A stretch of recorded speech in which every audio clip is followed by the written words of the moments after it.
my viewers. Good morning, good afternoon, and good evening, wherever you're watching us from. Welcome to Truth Talk. And today we have an exciting one for you. Ooh, just stay put wherever you are and get to listen. We have a beautiful, beautiful guest that is ready to share her story, by the way. Real story. And before I even go further, let me welcome her. Yeah, karibu sana. Yes, thank you so much, Asante. Yeah. How are you? Yeah, I'm good. I'm very fine. How are you? I'm good. I'm good. Yeah. So, Vicky, tell us Yes. about you because my viewers want to know who you are. Okay. Yes, of course. First of, before I introduce myself, I want to say thank you very much for even bringing me forth to tell my story. I'm really, really honored. What a privilege and honor, and I'm very, very humbled. And thank you so much for making me feel at ease and at home as we do the entire interview. So my name's Victoria Wamboi Kimari, and I'm a mother of two. I am not single. For right now, I'm not single, but I'm a mother of two. I'm not yet married, but I'm in the course. I can say that. And I'm a public relations officer, and I'm also a journalist. I'm a trained journalist and a public relations officer. And I reside in Kiambu County. That is 45 minutes from the capital city of Kenya, that is Nairobi. But if you are, maybe you are caught up by traffic, it can take you probably an hour or so, if you're in traffic, that is. Yes, but I live in Kiambu County. Wow. So, do you love it in Kiambu?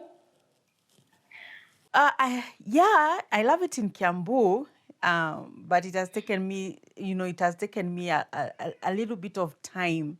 As we commence, you're going to talk about that. But when I came back to Kenya, it wasn't the case. I wasn't that happy. But I can say that I'm happy with whatever is going on in Kiambu.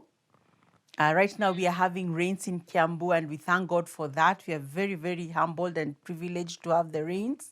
As you all know, we were in a drought season, but right now we are having rains in Kenya and also in Kiambu County. Yeah. Wow. We thank God for all seasons. Yes, we thank God for health and for everything. Yeah. So, Vicky, we'll go direct. So, can you share your story with us? You were in Sweden. Which year was it? I was in Sweden between 2010 to 2014. Okay. Yeah, that is 4 years. Yeah, 4 years. Yeah, I stayed there for 4 years. Yeah. Will you mind sharing with us and all the viewers about your experience while you were in Sweden? From your journey in Sweden, from when you arrived until when you went back to Kenya. Okay. First and foremost, I would like to say I was born. I'm born in Kenya, and I'm born in Kiambu County, and I was very young by the time. Compared to now, of course, in 2010, I was younger, and I was a new mom. As I had said, I have two children, and but by that time my son was 1 year old, and my daughter was around 9 months or so. My son was 1 year and a couple of months, and then my daughter was 9 months old when I decided to travel outside the country in order to search for green pastures. So you came for greener pastures. I came for greener pastures. I decided I cannot Did you stay in find Kenya them? because oh my God, you have no idea. As we progress, you'll find out whether I got the green pastures or not. Oh, they were young. Yes, I was a bit younger, and I must say I was very naive. There are so many things I didn't know about the outside world. In fact, because I was born in Kiambu, Kenya, I have never traveled outside the country. I had not traveled outside the country, or even I traveled outside the county before, but it was a while when I was a bit younger. But right now, I was naive. I didn't know the world. I was still a virgin to the world, if I can put it in that term. So I didn't know so much. I was very naive when I traveled to come to Sweden. So when I got the opportunity to come in Sweden, I was a new mother. I was a single mother by then, and I was trying to get greener pastures because I had tried to find, there was a story which had happened before in my life. I was going through depression that time, and I was rejected at one particular time. So you know how you get pregnant and you're not with the father of the children, something has commenced, and I want just to relieve myself. So because of what I was going through, my family decided to send me outside the country so that I can be able to in search of greener pasture and also come out of this cocoon that I was in, that I was going through by then. I understand. I got an opportunity to come to Sweden. That was 2010, and it wasn't as I thought. Wow. Yeah, it wasn't as I thought. Okay. So when you came to Sweden, you landed in Stockholm.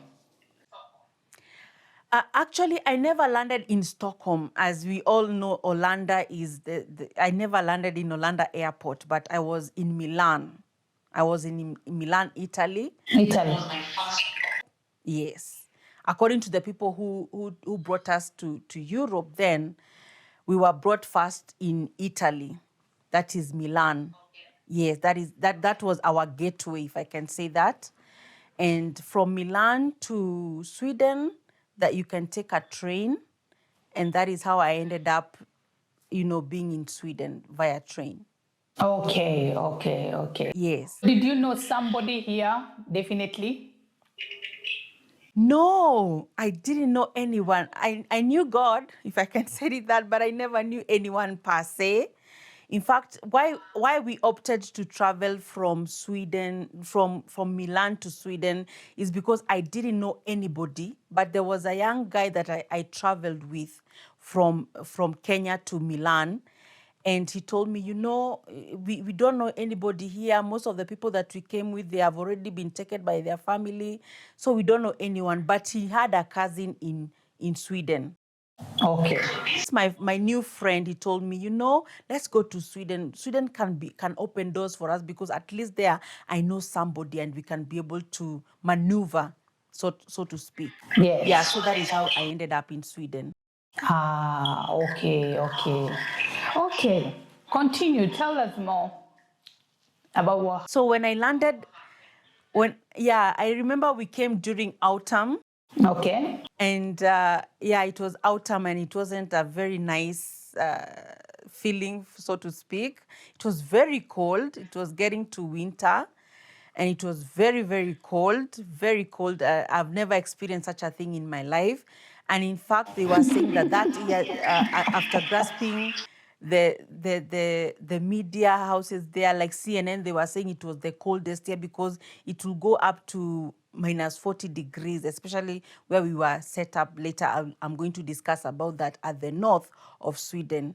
It was up to minus 40. So you can imagine coming out of Africa, where you enjoy a bit of nice weather, so to speak, but right now you come and the weather is mayhem, for lack of a better term. Yeah, it was very cold. Oh my God! How did you It was cope? very cold.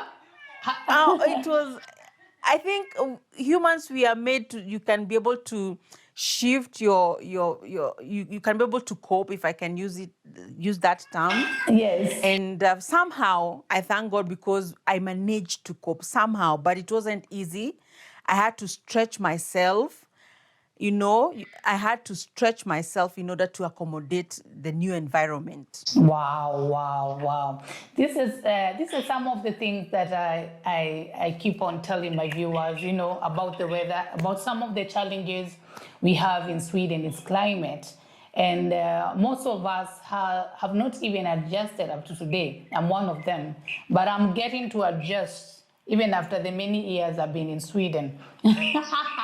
So I can understand. It's not easy.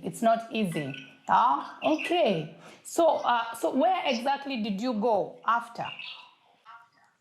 So we were advised the best way in order to get your credentials, or in order for you to get your leeway, the government has got to know you. So we were advised we have to go to the authorities, submit ourselves, and that is the only way that you could submit yourself is seeking an asylum. So I sought an asylum in Sweden, after following the advice of the people who brought us in Europe. Yeah. Was it smooth when you sought for asylum?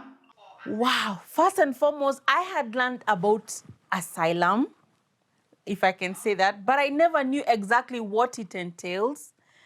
And I was, as I said before, I was very naive. I didn't know a lot of stuff, but I sought asylum when I was in Sweden, and I gave reasons as to why I'm coming from Kenya and seeking asylum in Sweden, and also seeking for the assistance from the Swedish government. It wasn't easy because when you're a refugee in another country, things are not easy for you, because first and foremost, you live under very, I can say, you're under laws. You're not free as per se. So I submitted to the Swedish government. I got my aliens ID there. That is what they call the Themahun, if I'm not wrong. It's an idea for refugees, yeah? Yes, I sought myself that way, and there is an amount of money that you're given by the government, to like 2,000 Swedish krona for food and for upkeep, basically for upkeep, so that you can be able to maneuver before they sort out your case. So in other words, you were outside Stockholm now when you sought for asylum. Yes, I was outside. And when you're a refugee in Sweden, you're normally given shelter, and the shelter is not in Stockholm. It is in various. Like our first place was in Gävle, I remember very well, and then from Gävle we were taken to Boden. Then from Boden we went to Gällivare. Okay. Wow. So how was your experience there? Wow, it was, my God, it was. I'm lacking even a better term, because it wasn't as easy. You know, that time it was, I remember when we were in Boden, it was -40. We couldn't even, we were crossing the river. There was a river which was near our apartments where we were given by the government. And we were crossing the river because it was frozen, that even a truck can be able to pass through there. So you can imagine how frozen this river was. So the environment was, it wasn't easy to cope with, because I've never experienced snow before. So I was very excited to see snow, because I used to see it on the TV, but it's not exciting as people think. But it's very cold. And then I got to meet so many people from other countries. I got to meet Somalia people, Eritreans, Ethiopians, Nigerians. I got to meet basically people from various backgrounds. And for me, that was an eye-opener, because I got to learn so much that I didn't know before. Yes.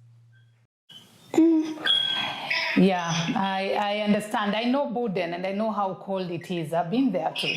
So I know what you're talking about, and coming to a new environment, being that cold. But at least you met some friends here and there that you could, relate with, and Yes, you can meet. hang You around can with, meet. which is good, yeah? Yeah, you can meet various people from various countries, from various backgrounds, people that you've never expected to meet.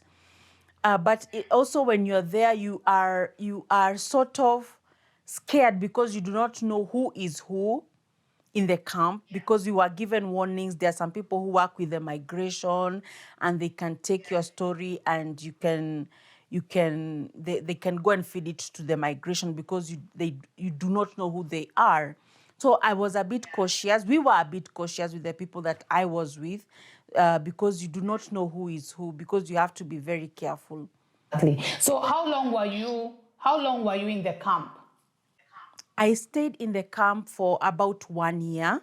I stayed in the camp for 1 year before I was able to maneuver to come down to Stockholm, so that I can be able to remember I was a mother, and I needed to fetch things, money for, just to get employment, basically for the greener pastures that I went for. So I was advised that in the camp, or in the northern side of Sweden, you cannot be able to get employment because they are small towns. There are small towns down there, up there. So you cannot be able to maneuver and get a good job there. So I was advised the best way, if you want a job, come out of the camp, go to Stockholm, where you can be able to get employment and maneuver your way, for the greener pastures that you came for. Oh, okay, I get it. So you came to Stockholm. When you came to Stockholm, did you meet some Kenyans in Stockholm, or what happened? Actually, when I was in the camp, I was privileged to meet a Nigerian guy who actually got residence permit. Okay. And the Nigerian guy, when he got the residence permit, he moved down to Stockholm to where his brother was. And I used to communicate with him. He was actually the one who helped me to move from the camp, and I come to Sweden, to Stockholm. And he actually was the one who first helped me to get my first apartment where I was staying. And the money that I was getting from the government is the one that I used to rent for my place. Okay, so So is this the Nigerian guy you met in the yes, camp? He's the one that helped you to yeah, come to Stockholm yeah, and he's helped the you one to that get an helped me to come. apartment where you could pay your rent. Yes, yes. Okay, so when you came to Stockholm, did you happen to meet some Kenyans? No, and yes, I met some Kenyans, and I did. In fact, there was a lady who I was with at the camp. She had stayed in the camp for 2 years, and she had connection. And when she heard that I was going to Stockholm, she told me, Vicky, please kindly help me to move out of the camp. When you go there, we can share a room, because it is cheaper when you are two people. You can pay half, and then you can be able to rent a room. So I'm not going to mention her name right now, but she's still in Sweden. And when I came to Stockholm, I had to bring her to Stockholm so that we can be able to share the room. And she's the one who actually introduced me to some of the Kenyans, because she knew some of the Kenyans, even though we were cautioned not to speak with Kenyans. We were very much cautioned. Hold it there. Yeah. You were cautioned not to we were speak cautioned. to Kenyans. Yes. By who? She told me that she was cautioned. She told me that, please, if you want to stay here for a long time, don't mingle with Kenyans, because they are treating, or they are betraying each other to the government of Sweden, and they are making their fellow Kenyans to be deported back to Kenya. Right there. This is what I've been talking about, my viewers, is that as a Kenyan community, we had a name, and that name was love. That name was unity. That name was peace. But things changed. And you see, and it's the same thing I've been talking about, the newcomers that are, because we have so many newcomers that are in Sweden right now, but unfortunately we don't know them. They come and they dispatch, and they are scarce, they are everywhere. And the truth is that they don't want to associate themselves with any Kenyans. Why? Because there have been some truth, there have been some stories of people betraying each other, people rejecting each other, people, going behind each other and spreading bad rumors and even reporting you to the authorities. There've been this kind of stuff. So why Kenyans in Sweden? Why do we have to go to this level? Why? Look at the kind of picture we have. We already have a newcomer that has come in. This newcomer hasn't find a new, a good, a stable community where she can come in and blend. She can come in and feel that she belongs to the Kenyan community in Sweden. Now you can hear this for yourself. Yeah, let's continue. Vicky, sorry, I interrupted you. So when you got this kind of information, so you chose to keep off. Yes, yes. Actually, I chose to keep off from Kenyans because I mean, if they are going to trade, they are going to betray me, they are going to sell me out to the government, then I ought to be cautious. So actually, my friends were from another country. I had Nigerian friends and I had Somalia friends. Yes, I'm saying, as because I was cautioned to stay away from Kenyans. I had to, of course, when you are new in a new country, you need to know how to maneuver in a country. And if you do not have a direction, you can be able to fall out pretty much easily because you don't, first and foremost, you don't have family in the country, you don't have an auntie or an uncle you can run to, you don't have a family that can be able to hold you when things go wrong. So I needed to find somewhere I can be able to have an association with. So when I came to Stockholm, I had to find some people I can be able to sort of maneuver with.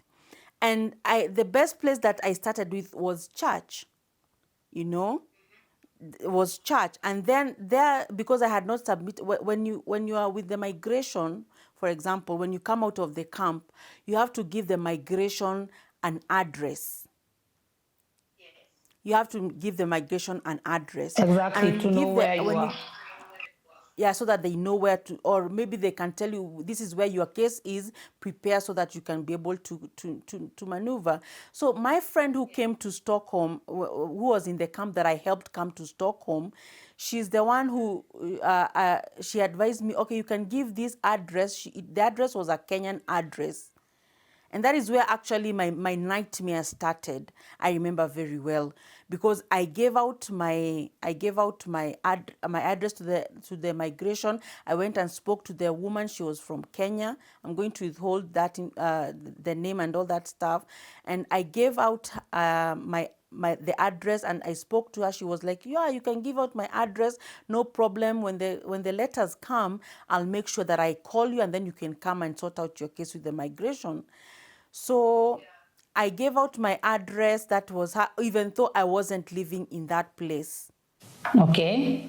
Okay, yeah, I wasn't living in the address that I gave out. So afterwards, when my after a duration of time, this is where I came to realize what I was hearing before was true.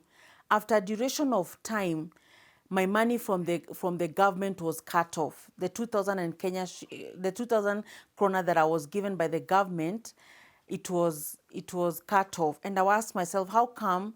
So I was told, have you gone to check out your letter so that you can be able to maybe appeal or something? Maybe they have sent you a letter, you have not gone through, what is happening? So I consulted the migration and they said, no, I called out the office and I gave out my ID number and they said, we called you for an interview about a month ago and you never came for the interview. That's why we have cut short your money, because the money you are given with a condition.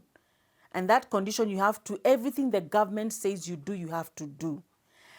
So when I never went for the interview that I was supposed to, or to appeal my case, they cut off the money. And they had sent the letter to the Kenyan address, to the Kenyan woman address that I had given out. So the funny thing is that I never got the letter. Why? Because the woman never gave me the letter. When I confronted her, very humbly, I never went there with a lot of force and asked her, how come you never gave me? No, I went and told her, Mom, how come I haven't received any letter and the migration is saying this and this and that? And she told me, I think I forgot or something. She never gave me a genuine reason as to why she never called me for my letter, and that is how my nightmare started in Sweden. Because if you don't appeal your case, you are bound to be deported back to Kenya. Okay, If you hold on you there. haven't. Yeah, that is very true, and it is very sad what happened to you, that you didn't manage even to appeal your case just because you didn't get your letter on time or in time. Now, let's go for a short break and let us come back to hear this story. It is so emotional and it is real. It is happening here in Sweden.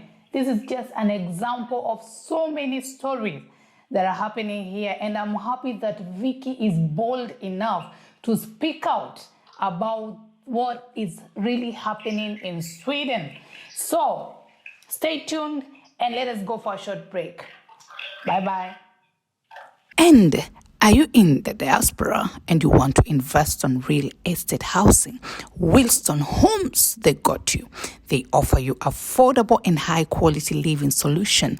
Wilson, healing the nation, one home owner at a time. And bila maneno mingi, Wilson is home.